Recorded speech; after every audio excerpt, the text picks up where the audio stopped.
Se armó la trama con Javier González.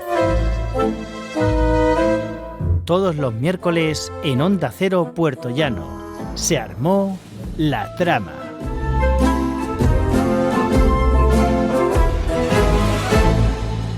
Esto es Se armó la trama, aquí, en Onda Cero.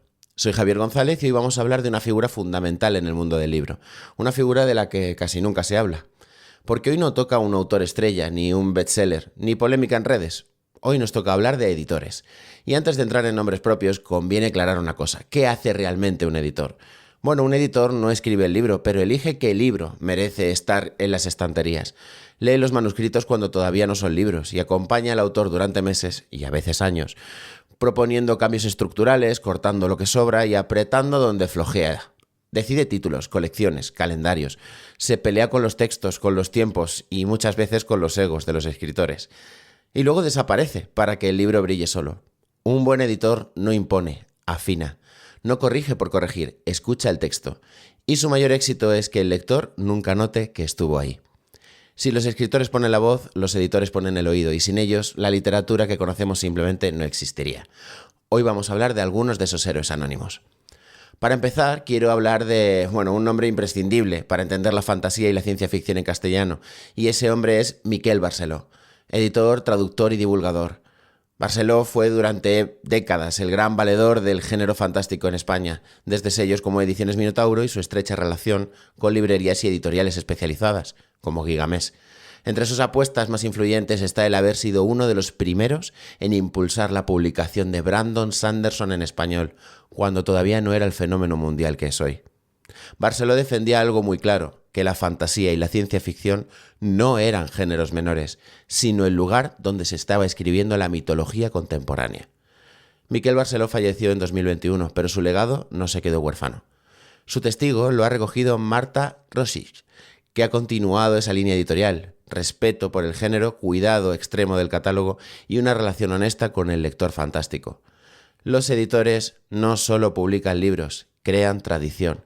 Y es que sin una figura tan importante como Miquel Barceló, a día de hoy quizá no solo no estaríamos leyendo al mítico Brandon Sanderson, sino a muchos otros, porque durante años y años el género de fantasía y ciencia ficción ha sido tomado como un género para niños, una cosa ridícula, vergonzosa. Si echamos la vista atrás, en la época de Dragones y Mazmorras, todas esas personas que amaban el mundo fantástico y la narrativa de dragones, de ogros, de trasgos, de elfos, eran tomadas como, personas un poquito diferentes a lo que debía ser una persona estándar. Sin embargo, hoy lucimos con mucho orgullo nuestras camisetas del Señor de los Anillos y cantamos a viva voz canciones que pueden salir en series como Mandalorian o cosas por el estilo. Y es gracias a figuras como esta que hoy podemos alzar la cabeza, podemos elevar la barbilla en público y en privado y poder decir que sí, que nos gusta el género fantástico, sí, nos gusta la ciencia ficción, porque podemos evadirnos de lo que la vida real nos trae, que muchas veces no es demasiado positivo, para poder adentrarnos en un mundo donde tenemos un alivio dramático dentro de una ficción fantástica en la que podemos refugiarnos el tiempo suficiente hasta que estemos preparados para salir. Así que desde aquí, gracias, Miquel Barceló. Hiciste mucho por todos nosotros. En los cotilleos quiero hablar de cuando el editor dice no. Y esto es un tema controvertido, por eso lo he puesto en los cotilleos. Vamos con algo que no suele llegar a titulares, pero es que es el pan nuestro de cada día en el sector editorial. Uno de los mayores conflictos actuales entre autores y editoriales no tiene que ver con las ventas ni con el dinero, sino con algo mucho más incómodo. Cuando el editor dice, este libro no está listo. En los últimos años, varios autores han expresado en redes su frustración por reescrituras exigidas, cambios estructurales o retrasos en la publicación. Y desde el lado editorial la respuesta suele ser silenciosa, pero firme. Porque el trabajo del editor no es solo publicar, es evitar que el libro salga mal. Es sostener conversaciones difíciles, es decir cosas que nadie más se atreve a decir a un autor. Eso no da likes, pero salva libros.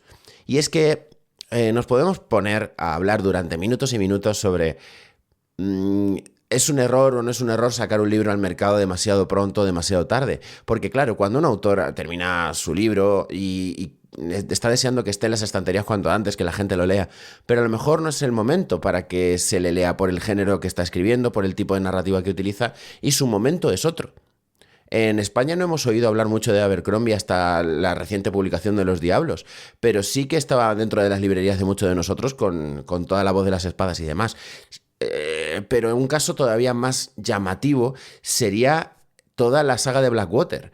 Es una saga que está escrita hace muchos años, su autor murió hace tiempo y no ha sido un boom hasta hace muy poco, sobre todo en nuestro país. Y eso a veces se lo debemos a los editores, a los héroes que están detrás de todo eso, eligiendo cuándo un libro está preparado para salir al mercado. Quizá si McDowell hubiera publicado esas novelas en aquel momento o se les hubiera dado más cañas de una parte editorial, es muy probable que a lo mejor no hubieran sido tan aceptadas como lo han sido hoy en día, porque el público de hoy no es el mismo que estaba hace 30, 40, 50 años, dependiendo del género. Estoy seguro de que si Mary Shelley levantara la cabeza, estaría muy orgullosa de ver que todavía hoy seguimos leyendo Frankenstein cuando en su momento no estuvo muy bien recogida.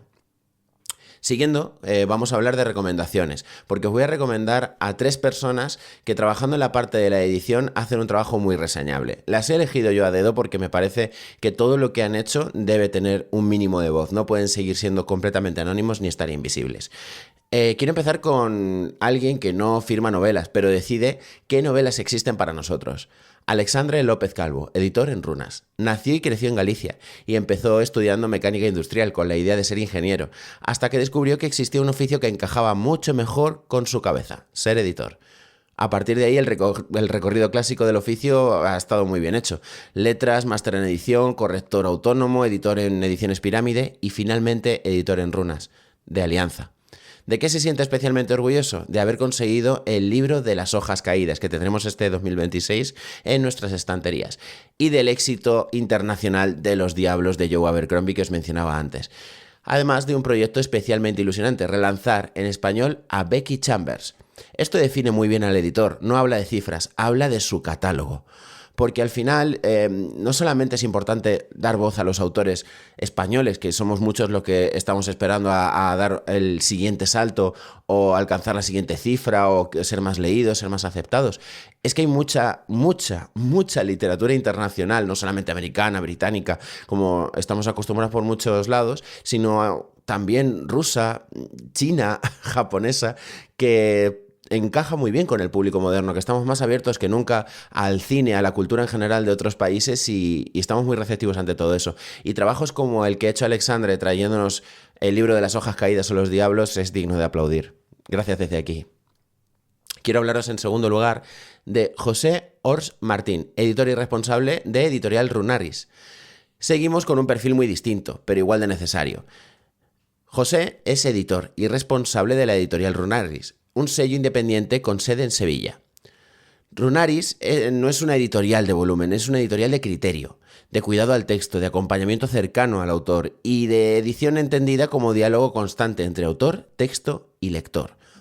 José defiende una visión artesanal y honesta del oficio editorial, impulsando tanto voces emergentes como autores consolidados. Y hay un detalle que dice mucho de su relación con la literatura. Su mujer es autora de una saga de ciencia ficción. La literatura no es solo su trabajo, es su vida cotidiana. Y los que vivimos rodeados no solamente de los libros que leemos de otras personas, sino también de los que escriben personas cercanas a nosotros, creo que tenemos un punto de vista muy bonito y mucho que aportar al mundo editorial. Así que desde aquí, José, gracias. En tercer lugar, tenemos a José Manuel Lara Hernández, fundador de Editorial Planeta. Cerramos con una figura histórica clave. José Manuel Lara Hernández, fundador de Editorial Planeta en 1949 en Barcelona. Lara no solo fundó una editorial, construyó una estructura que cambió el mercado del libro en español. Bajo su liderazgo, Planeta se convirtió en uno de los grandes grupos editoriales del mundo y creó uno de los premios literarios más influyentes en castellano, el Premio Planeta de Novela. Lara entendía la edición como un puente entre el autor y el lector, y también como una empresa cultural capaz de crear públicos. Y esta es la parte más importante, porque os confieso que yo mismo he intentado ir como público, ya ni como escritor, ni como partícipe del mundo de la literatura de ningún tipo. He querido simplemente ir a ser público de esa maravilla de premios que se celebran con tantos autores y autoras relevantes que en algún momento estuvieron como yo detrás de un escritorio partiéndose la cabeza para crear algo interesante que poder trasladar al mercado de la literatura. Y solamente estar rodeado de todo ese ambiente es un sueño para muchos de nosotros, como la gala de los Oscars, o de los Goya, pero en el mundo del libro. Así que os animo a estar pendientes los próximos años de todo ello. No solo porque gane uno, gane otro, estemos más de acuerdo, ya hemos hablado en otros programas, de si alguien es más merecedor o menos merecedora de ganar un premio de la editorial Planeta en este caso, sino que todos los nominados tienen algo que aportar ese año al mundo de la literatura. Todos son ganadores. Para cerrar, quiero cerrar con una idea que conviene repetir más a menudo. Un buen editor no escribe el libro, pero hace posible que exista. Y cuando ese trabajo se hace bien, el lector lo nota. Y aunque no siempre sepa por qué, gracias a ellos hoy tenemos las estanterías llenas. Soy Javier González y esto fue Se armó la trama. Nos escuchamos la semana que viene.